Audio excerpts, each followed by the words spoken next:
old cup of tea. Morning, everybody. Welcome to another ATP Geopolitics video with myself, Jonathan M.S. Pearce. It's Ukraine War News Update for the 3rd of November 2024. And of course, it might not be morning where you are. So good evening, night, afternoon. Right, we are going to go and look at the Ukrainian general staff figures for the Russian losses for the day before. All the usual caveats apply. Of course, you can find them in the description to the video below. 1,410 personnel lost is another incredibly high statistic in that category. 12 tanks likewise over the daily average. 36 armoured personnel vehicles, almost double the daily average. 10 artillery systems, very low in that category, all things considered. 46 vehicles and fuel tanks, fairly run-of-the-mill number there, and one piece of special equipment. So the Russians, I think, still losing a fair amount of personnel, obviously, and equipment. That should be worrying for them, although some of the categories are slightly lower than we've been used to, but of course we've been used to just really crazy numbers. And then we get this. This is an Andrew Perpetual loss list, but to be fair, I think it's largely as a result of a huge montage dropped, and it is an insane list. Okay, that's a list which represents about what, 5 to 1, 6 to 1, 6 to 1 equipment loss Russian to Ukrainian. So what does Andrew say about this? He says, if you're curious, 255 items in total, 206 of which were Russian, including 55 destroyed or abandoned transport vehicles and motorcycles and ATVs, 7 destroyed and abandoned trucks, 4 destroyed and abandoned APCs, 35 destroyed and or abandoned infantry fighting vehicles, 13 destroyed or abandoned or captured tanks, 36 destroyed or abandoned artillery pieces, 27 of which had destroyed barrels or damaged breaches, 22 are surveillance comms EW, including Starlink, plus 1 OSA got badly messed up, that's an air defense system. Ukraine had 49, so 255 against 49. That is pretty much a 5 to 1 ratio. 2 destroyed trucks, 2 destroyed MRAPs, 3 APCs, 2 IFVs and 2 tanks, 1 destroyed counter-battery radar, 5 pieces of comms equipment. That's almost certainly not including the damaged. And if you want to count equipment that matters most and isn't just tracked to follow trends, then it's 89 to 8. In other words, combat asset losses, Russians have lost almost, that's 11 times, actually not almost, that is over 11 times. There's a ratio of 11 to 1. 64 of those 89 do come from an October summary video. I don't know, he's mentioned Magyar, and I have a feeling in another thread, I wonder whether Magyar just dropped this is what we did in October.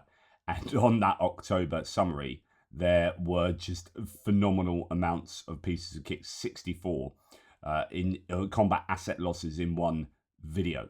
So, okay, but it doesn't really matter about that. I mean, these are, you could spread all of these losses over the month of October and they would add to the ratios that already existed in October and add to those lists throughout October. So it's two sides of a square, really. Okay, the end result is that the Russians have lost an awful lot more equipment than the Ukrainians across October, and particularly as according to this list. So let's go and have a look at those losses.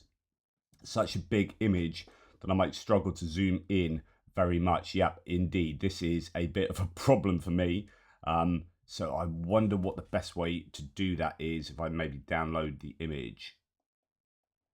Here we go, just open it in a new tab and it will suffer as a result in terms of clarity. So for the Ukrainian losses, we've got some surveillance comms equipment, as mentioned.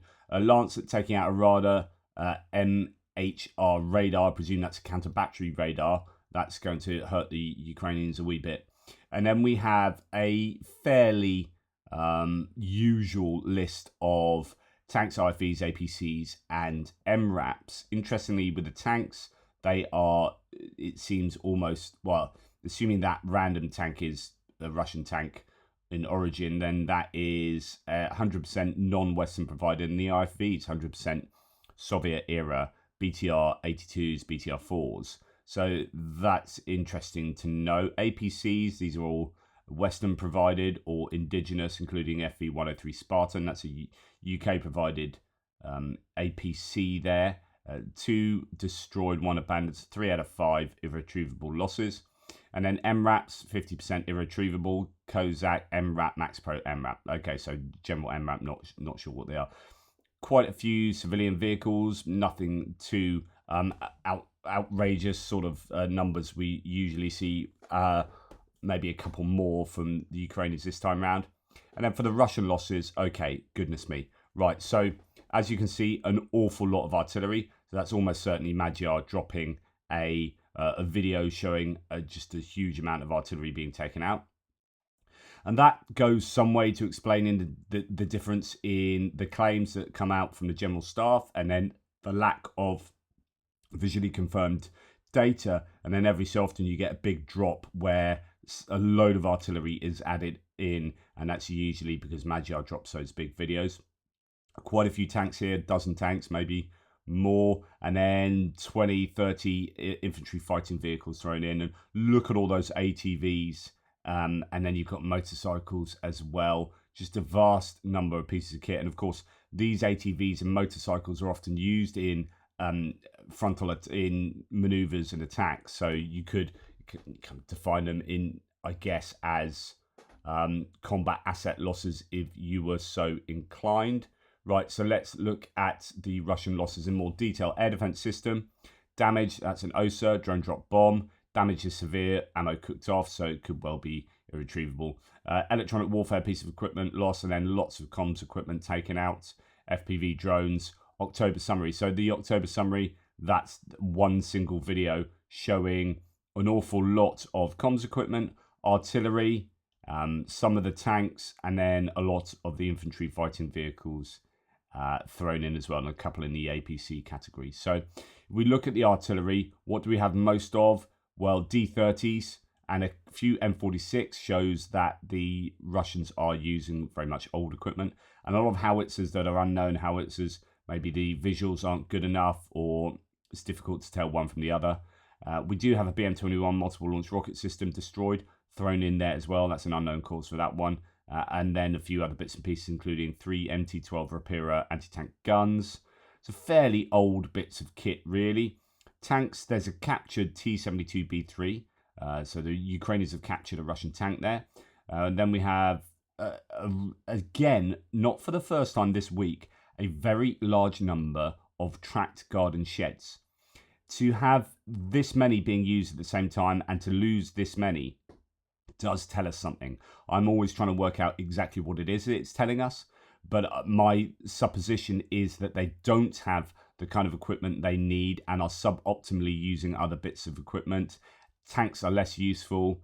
They'd rather use them as glorified APCs and send them back to get fixed, that kind of thing. So I think all of however you slice and dice that information and interpret it, I think the conclusion always is that the Russians are using kit suboptimally. You know, you wouldn't do this if you had a better option, and a better option would be that you had kit that was designed for a particular purpose and used for that purpose. I think they're low on particular types of kit, and so they end up using tanks and then building stuff on top, so you can't even use a barrel, etc., etc. Then when we come to infantry fighting vehicles, it's a massive list, and almost all of it is irretrievable losses. There's only a few damage at the end there, a few tracked garden sheds in the APC category as well. But we've got an awful lot of BMP2s, 3s, BTRs, and BMDs, a few of them thrown in as well. So really significant losses there. That's a massive amount of infantry fighting vehicles. And then we have some APCs thrown in as well, and another tracked garden shed thrown in on top of that. Bunch of trucks, and then a almost entirely destroyed massive list of ATVs. So we've got quads and an awful lot of Desert Cross 1000-3. So you have these golf buggies that the Chinese have provided, doing quite a bit of work by the looks of it, and then getting destroyed in large numbers. And then the civilian vehicles as well, mainly destroyed here. So this is a really, really challenging list for the Russians, a really bad list. A lot of motorcycles destroyed in that list as well. All in as a very bad, I would say very bad day at the office, but really it's a very bad month at the office for the Russians, with a phenomenal set of losses, and Magyar's, if it is indeed Magyar's birds, doing an awful lot of heavy lifting for the Ukrainians there. Okay, interestingly though, when we look at Nalcio's analysis of the Pokrovsk region, and we can see a change in outcome for the latest session. I say session because I don't know exactly when he last did it, but these are of Pokrovsk region as of the 31st of October. So that actually we can tell. So that is 13 days. So that's like a 2-week update. And previously, we saw that the Ukrainian were losing at a ratio of 1-4 to the Russians, 4-1 loss in that previous session, and that the overall loss rate was about 5-1 in the Pokrovsk region of Russian losses to Ukrainian losses. Now, we've got an interesting couple of weeks whereby the ratio is 2-1. So what explains the Ukrainians losing an awful lot more equipment than the Russians, or the Russians losing an awful lot less equipment than the Ukrainians? We have 72 Russian losses in that last 2 weeks and 37 Ukrainian losses. Now, let's throw out some theories. Any of these could be right, or a combination of them. It could be that the Russians are struggling to get the kit that they need to Pokrovsk and are using other types of vehicle. Let's look whether other types of vehicle, armored fighting vehicles, infantry mobility vehicles, MLRS, blah, blah, blah, blah, blah, blah. Maybe it could come under other. I don't know. But would they include golf buggies and motorbikes in this list? If they don't include golf buggies and motorbikes, it could be that the Russians are using more of them. It could be that they're not using equipment at all as much because they've run out of equipment and are using infantry-led tactics, infantry frontal assaults or whatever, to do most of their activity in the Pokrovsk region. Or it could be that the Ukrainians themselves are using more kit, and that could signify that they are doing counterattacks in the area a lot more frequently. So we have 72 losses in that 2 weeks, 42 Russian losses.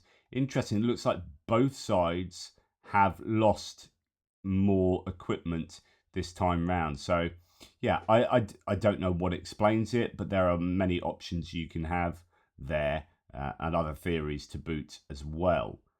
So yeah, it could be that the Ukrainians are throwing in more units, they are putting in more effort to defend that area because the Russians have taken an awful lot of ground in the month of October. Be interested to see what you guys think as to what's happened there. So here we have a massive assault attacking the 10th Assault Brigade, and the 10th Assault Brigade repelled 22 vehicles and 120 Russians. Quite a bit of destruction taking place there. I'm not exactly sure where the 10th are, but as you can see, the Russians still throwing a lot of half-decent equipment in, as in, you know, it's not all just buggies and motorcycles. They are definitely amassing quite a bit of equipment and attacking in certain places along the front line still. And of course, you know, this video might show the Ukrainians repelling this attack, but do they get a little bit of a foothold and then wait for the next wave and then the next wave and build up enough to actually have control of any given area? That seems to be one of the ways that they go about doing things, the Russians. I don't know if this refers to the HIMARS strike I showed yesterday of some vehicles and troops in the tree line, but a double HIMARS strike. Reports confirmed 2 recent HIMARS strikes. On October the 30th, a strike hit a unit of Russia's 104th Air Assault Regiment of the 76th Division, Pskov region, near Skadovsk in Kherson region, using 2 missiles. The attack resulted in 11 soldiers killed and 14 wounded. On November the 1st, a second strike targeted an S-300 or S-400 surface-to-air missile crew near Mospina in the Donetsk region with 6 ATACMS missiles. 3 were intercepted. This strike resulted in 2 killed and 12 wounded, and equipment damage is still being verified. What's quite interesting about this little synopsis is that 3 ATACMS were intercepted, and actually I think the Russians have started being able to, as they've done with many weapons throughout the course of the war, they do adapt, and ATACMS, they usually have to fire quite a lot of ATACMS in order for them to get the damage done to whatever target it is. They have to overwhelm the air defences. So yeah, ATACMS not as efficient as they would have been initially in the war. Now we see this. There are a lot of people questioning the veracity of this. Could be the first dead North Korean soldier who tried to help Russian terrorists, but some saying it's fake, he's not dead, or etc. etc. We've seen quite a few videos coming out. There was one of supposedly a North Korean with a Russian cap talking about food in a place, and there were some people claiming that's not North Korea, he's speaking Chinese, and etc. etc. There seems to be quite a lot of psyops going around, and we must always be skeptical anyway, just generally be a little bit skeptical, make sure there's requisite evidence for claims.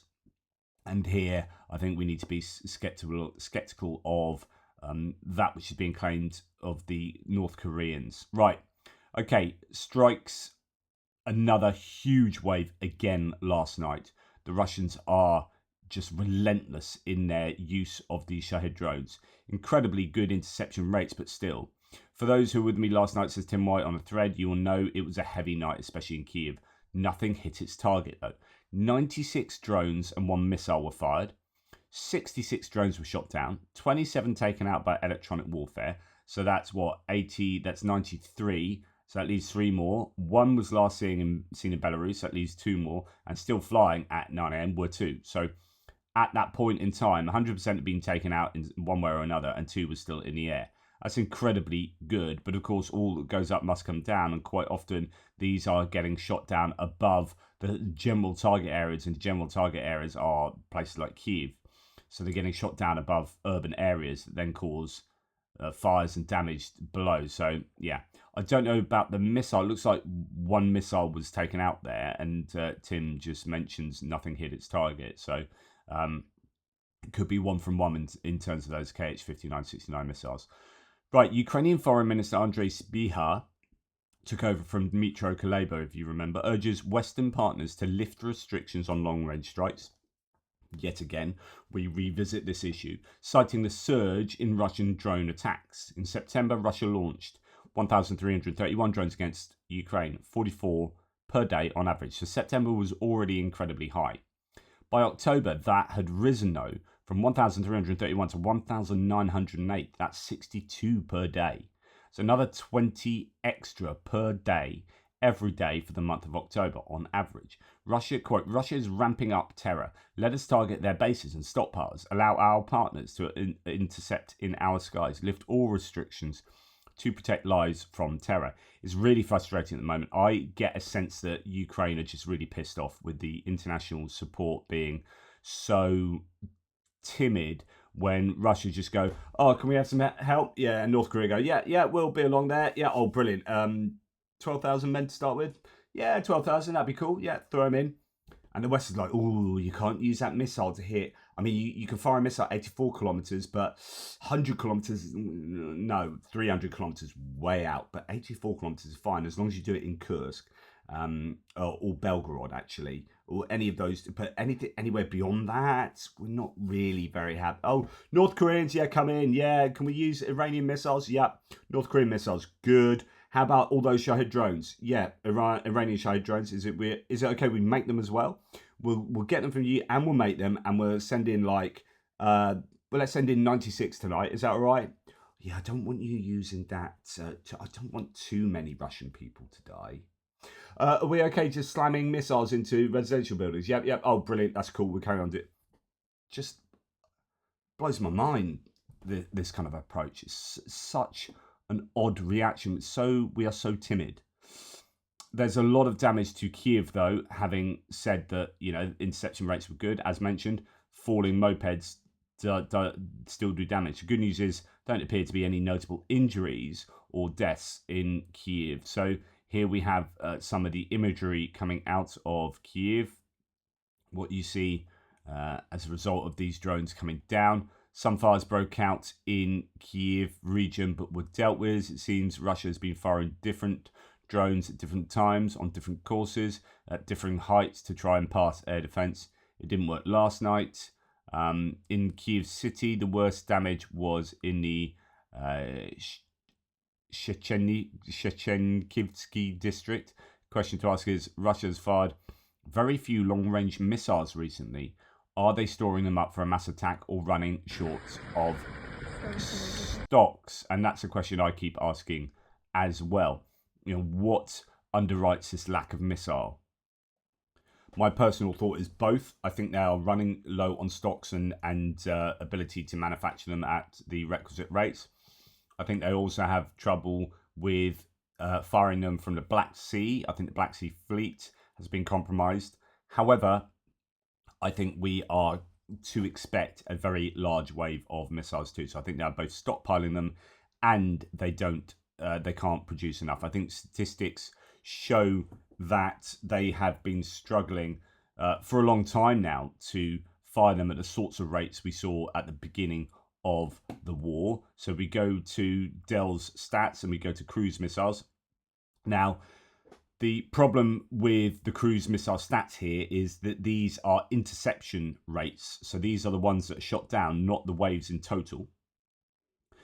So bear that in mind. But you can see that back here, I think and forget here, like I've said before, they didn't take the data in around here. So they were actually firing absolutely tons at the beginning, right at the beginning of the war. But that's not registered in the data because no one was collecting that data. They didn't count how many missiles. It was only about here that you need to pay attention to. And I think this was the kind of purple patch for the Russians, where they're able to do that consistently every sort of week. They were sending in these large waves. And then there was a gap, and then you can see it just sort of went down, and there's an even larger gap before they sent some really significant waves, a couple of them, but they had to stockpile for that. And I just don't think it was at this kind of rate that they were able. This is at a time when they had larger stockpiles, so they were just using up their stockpiles and producing them as well. Maybe their production rates have been fairly solid right throughout the whole war, but they are unable to use up stockpiles because they've used up most of their stockpiles, and they need to have a strategic capacity left over, like a strategic stockpile in case they get involved in a NATO war or war with someone else. They can't afford to use up everything because they'll be completely unable to defend themselves or do whatever elsewhere. But I still think they've dipped into that. But as you can see here, later on in the war, again, lower on a regular basis than it was earlier on in the war, and slightly larger gaps between these attacks. So if you look at the gap between these orange lines over on the left-hand side, the gap over here is larger and the lines are lower. And then you have this huge wave over here, but actually that required stockpiling, and then there's been essentially nothing since then. So I would guess that we are going to expect a significant wave very soon, something like the wave you see there. But that significant wave, I don't think will mitigate the claim that they are struggling to produce missiles at the requisite numbers. I think that is an obvious conclusion. Now, Ukraine has repelled that massive 96 drone strike last night, but there's still damage that's done, and Zelensky himself has shared sort of video of all the damage that just gets done every night. And while it might not always be significant, this is what's happening to Ukraine every night in all of these different places. And just over time, the spirit is degraded of the Ukrainian people as infrastructure and civilian, homes, people's livelihoods, commercial properties, they just get damaged and damaged and damaged. And it's like expediting the second law of thermodynamics, which is, tending towards chaos, order to chaos. That's what we're looking at here. Just the degrading of the order of the Ukrainian society. Now, the Russians have received some Ukrainian attention themselves last night. Yet again, we're not quite sure what has taken place. The information is fairly scarce and has been for some time concerning Ukrainian strikes inside Russia. We heard reports of explosions in Oriol in Russia, according to local residents. Footage was shared by witnesses capturing the hum of drones flying overhead. So perhaps targets were struck in Oriol. And then we have Crimea on the agenda again. Explosions reported in Crimea. Air defense was active. Footage from the Gvardoskoye airbase near Russian-occupied Simferopol show outgoing missiles. There are also reports of explosions from Lasaki airbase as well. So a couple of places being targeted, it appears, in Crimea, but no news about any particular damage done. Right, going on to other bits and pieces. It's been a tough month. There's no doubt about it for the Ukrainians. War Mapper here has done an analysis, and you can see as of the end of October, Russia occupies a total of 17.95% of Ukrainian territory. That's an increase of 0.09% of Ukraine, including Crimea and the areas of Donetsk and Luhansk occupied before 2022, shown in purple. This represents a net gain by Russia of approximately 538.8 square kilometers. This was Russia's largest monthly net gain, although it barely looks any different there. Actually, there is just a slight gradient coming down here where Russia is taking more land than they were. This was, as I was saying, this was Russia's largest monthly net gain since the start of the war, surpassing last month's 467.7 square kilometers. So the last couple of months have been very bad for Ukraine. Russia also retook approximately 85.9 square kilometers of Kursk for a total net Russian gain in October of 624.7 square kilometers. The chart shows monthly net changes in control over the past year. Now, of course, this grey here is inside Russia, where they lost all that area in Kursk, and then they've regained a bunch of it here in September and October. Ukrainians not making any net gains since August. And you can see that how much the Russians have increased the tempo of their territorial gain, tempo of their attacks, really. They're attacking all over the shop, aren't they? And then the final four charts show how control has changed in the four most active oblasts. Other occupied oblasts have had minimal or no changes to control. So this is Donetsk, and you can see the gradient goes up there, which shows that the pace of gains for the Russians has increased. The Russians taking obviously Pokrovsk, Vuhledar, Toretsk, New York kind of area, and then up to Chasiv Yar as well. So really significant gains indicated by this graph. Then we look at Kursk, where so this is percentage of Kursk under Ukrainian control. So Ukrainians did a really good job of taking a load of land in August. Then September came along and into October, and the Russians took some back. And actually, for most of October, second half of October, it's been fairly static. They did lose a bit going back sometime. It'd be interesting to see what the effect the North Koreans will have on Kursk Oblast. And then we have Luhansk, where they've been fairly consistently taking land for some time there since August. That Pischany area, you've got a couple of other areas like Nevska and Makivka, just north of Stelmakivka as well, are a bunch of places where the Russians are fairly consistently taking land back. And then finally we have Kharkiv here, which is an area where I was expecting with Kursk to be retaken, the Ukrainians to really push back in the Kharkiv Oblast, taking the Lipsy area back and the Vovchansk area back. But actually they've been very slow to readdress the balance there. But the Russians seemingly taking a marginal bit of land in the month of October, but it's fairly steady there. I don't know. I wonder, of course, you silly man.